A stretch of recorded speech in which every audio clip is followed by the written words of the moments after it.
Good evening, ladies and gentlemen. I'm Jim Kowalski for your Channel 7 News, and these are the headlines.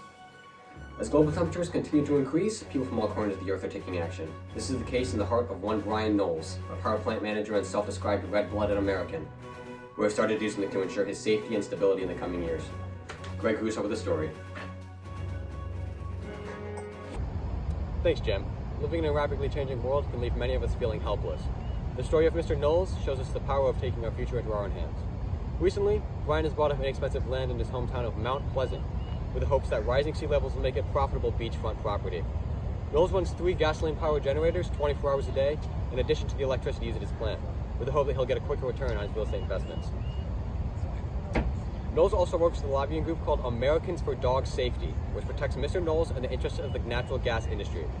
They've been incredibly successful, rallying support against House Resolution 1152, House Resolution 97, House Resolution 131, House Resolution 325, House Resolution 94, House Resolution 99, House Resolution 518, Senate Bill 115, Senate Bill 193, Senate Bill 212, and the Manatee Protection Act.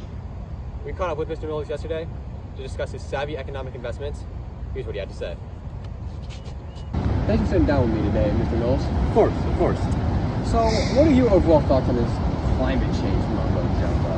People are saying that the temperatures are rising fast, but I don't really see them rising as fast enough. These harsh Michigan winters, bad for business.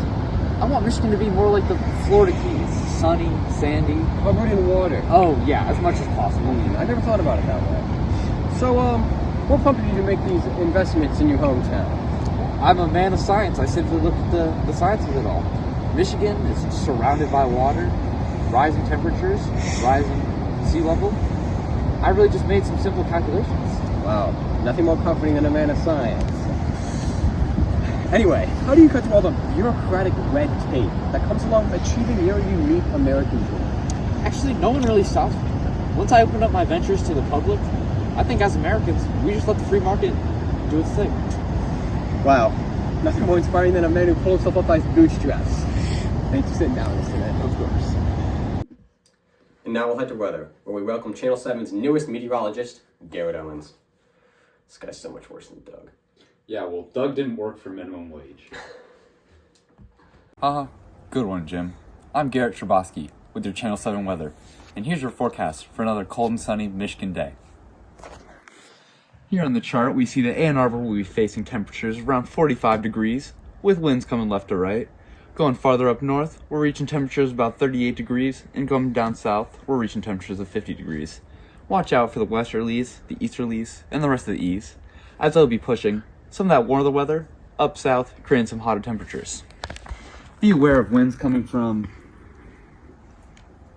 that way, ranging from a relaxing breeze to a little gusty. Now on precipitation. Because of Channel 7's cutbacks and budget, we won't be able to provide forecasts from the Doppler radar anymore, so we will now be using local amateur meteorologist Bernard's knees to provide rain forecasts. Bernard, how's the knee feeling? It's a little sore. Bernard's a little sore. We suspect rain in all Michigan regions, ranging from 1 to 25 inches. Watch out for that range, as we may be expecting widespread ice, similar to that of which hit Ohio earlier this week, causing a bus of children on a field trip to slip into oncoming traffic. A fitting end to their trip to the local ice rink. Now back to you, Jim. Thanks for that weather update, Garrett. Fast fashion mogul Leap broke a new record this weekend. Their famous $1 t-shirts have now sold over 10 billion units. We here at Channel 7 thought this would be a good time to do a brand retrospective. Here's Bob McFarland with the story. Thanks, Jim. Did you know that the average garment is worn only 7 times before it's thrown away? That sounds expensive. Luckily, Leap's $1 t-shirt makes it less expensive to throw away your clothes than just to wash them.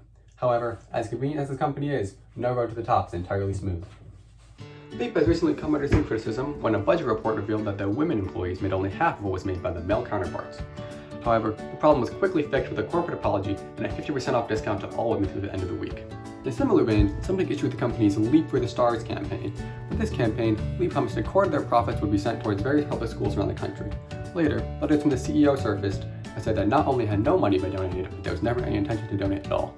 This led to a small boycott of Leap goods, but the problem was quickly remedied when Leap issued a swift corporate apology and gave a $500 check to a local elementary school. Some of their pit stops on Leap's road to success were the CEO denying climate change, setting up a 501c4 to fund building Confederate statues, their contribution to almost 30% of total greenhouse gas emissions last year, the CEO kicking puppies in college, that one time he hunted baby seals in the Arctic, that was pretty bad, calling Oprah a more urban Ellen DeGeneres, the racist slurs, the sexist slurs, the homophobic slurs, the anti-Semitic slurs, and the Hitler wasn't that bad thing, and remaking Birth of a Nation. But some might consider the factory fire incident to be the company's biggest controversy to date. This fire started when a piece of equipment in an offshore factory malfunctioned, sparking a fire that burned down a small village. The company was quick to get back on its feet, issuing a swift corporate apology in which the CEO claimed he was unaware of the harmful effects of fire, and a promise to install at least one fire extinguisher in every factory they own. While the company has had its hiccups, there's no doubt that Leap will continue to make strides in the world of fast fashion. And hey, their $1 t-shirts are now 75% off, meaning that for just a few dollars, you can stock your closet with beautiful t-shirts, just like this one. What a deal. Back to you, Jim. Thanks for that, Bob. Just wanted to see a company that's interested in philanthropy. That's all for the headlines. We turn our remaining time over to our beloved talk show, three friends who share their opinions as they discuss: should Oscar the Grouch qualify for welfare?